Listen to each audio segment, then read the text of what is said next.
Pet shop లో బొద్దుగా ఉండే ఒక పిల్లి ఉండేది.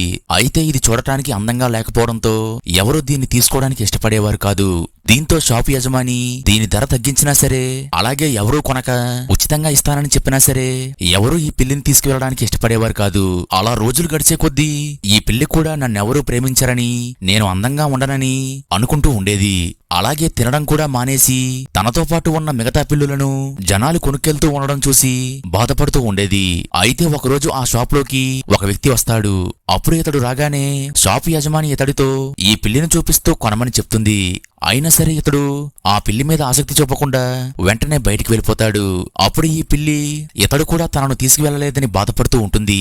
అప్పుడే షాపు యజమానికి ఆ వ్యక్తి పడేసుకున్న 2 ఉంగరాలు కలిసి ఉన్న ఒక చైన్ కనపడుతుంది. అంతలోనే ఆ వ్యక్తి తాను పోగొట్టుకున్న చైన్ కోసం షాపు దగ్గరికి వస్తాడు. నిజానికి ఇతడు చనిపోయిన తన భార్య గుర్తుగా వాళ్ల పెళ్లి ఉంగరాలను ఇలా చైన్ కు పెట్టుకుని తనతో పాటు తీసుకువెళ్తూ ఉంటాడు.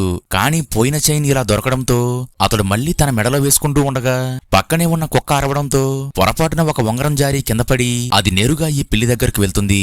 అప్పుడు ఇతడు ఆ ఉంగరం తీస్తూ ఉండగా పిల్లి నేరుగా ఇతడి కళ్ళలోకి చూస్తుంది.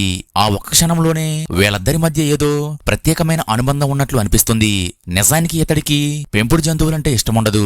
కానీ అతడి భార్య చనిపోవడానికి ముందు ఒక పిల్లిని దత్తత తీసుకుందామని కోరుకుంది. అయితే ఇతడు చనిపోయిన తన భార్య కోరిక తీరుద్దామని ఈ పిల్లిని చూసిన వెంటనే దీని తనతో పాటు ఇంటికి తీసుకువెళ్లాలని అనుకుంటాడు. అయితే ఎవరూ తీసుకువెళ్లని పిల్లిని ఇతడు తీసుకువెళ్లడం చూసి షాపు యజమాని కూడా షాక్ అయిపోతుంది. అయితే ఇంటికి వచ్చిన తర్వాత కూడా ఈ పిల్లి భయపడుతూ పంజరంలో నుండి బయటకు వచ్చేది కాదు. ఎందుకంటే ఆ ఇంట్లో వాళ్ళు తనను ఇష్టపడరని అనుకుంటుంది. కానీ ఈ వ్యక్తి ఈ ఇంట్లో నేను తప్ప ఎవరు ఉండరని చెప్తాడు. అప్పుడు ఈ పిల్లికి ఇతడు కూడా తనలాగే ఒంటరివాడిని అర్థమవుతుంది. అందుకని నెమ్మదిగా పంజరం నుండి బయటికి వచ్చి అతడి దగ్గరకు వెళ్లి తన ప్రేమను చూపిస్తూ అతడి ఒంటరితనాన్ని తగ్గించే ప్రయత్నం చేస్తుంది. ఆ తరువాత ఇతడు పిల్లికి ఎన్నో పేర్లు ఆలోచించి చివరికి సూర్యుడు అని పేరు పెడతాడు. ఎందుకంటే చీకటిలో మునిగిపోయిన తన జీవితంలో మళ్లీ వెలుగును తీసుకొచ్చింది ఈ పిల్లే అని అతడు భావిస్తాడు. అయితే ఇతడు మొదటిసారి పిల్లిని పెంచుతున్నందున ఆహారం ఎంత వెయ్యాలో తెలియక సంచి మొత్తం చింపి కింద పోసేస్తాడు. దీంతో ఆ పిల్లి తన కడుపు నిండా తిని అక్కడే నిద్రపోతుంది.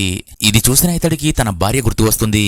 ఇప్పుడు నా దగ్గర నువ్వు కోరుకున్నట్లుగానే పిల్లి ఉంది, కానీ ఈ సంతోషాన్ని పంచుకోవడానికి నువ్వు నా దగ్గర లేవని బాధపడుతూ ఉంటాడు. అలాగే ఆ రాత్రి అతడు పడుకున్న తరువాత పిల్లి నెమ్మదిగా మంచం వెక్కి అతడి పక్కనే పడుకుంటుంది. అలా అతడి బాధను తగ్గించాలని ఈ పిల్లి అనుకుంటుంది. అప్పుడు ఈ వ్యక్తి కూడా ఆ పిల్లిని ప్రేమగా కౌగిలించుకుంటాడు. అలా చాలా కాలం తరువాత భార్యను కోల్పోయిన ఇతడు మొదటిసారి ప్రశాంతంగా నిద్రపోతాడు. ఆ తరువాత ఏమైందో తెలియాలంటే ఈ వీడియో లైక్ చేసి మన ఛానల్ సబ్స్క్రైబ్ చేసుకోండి.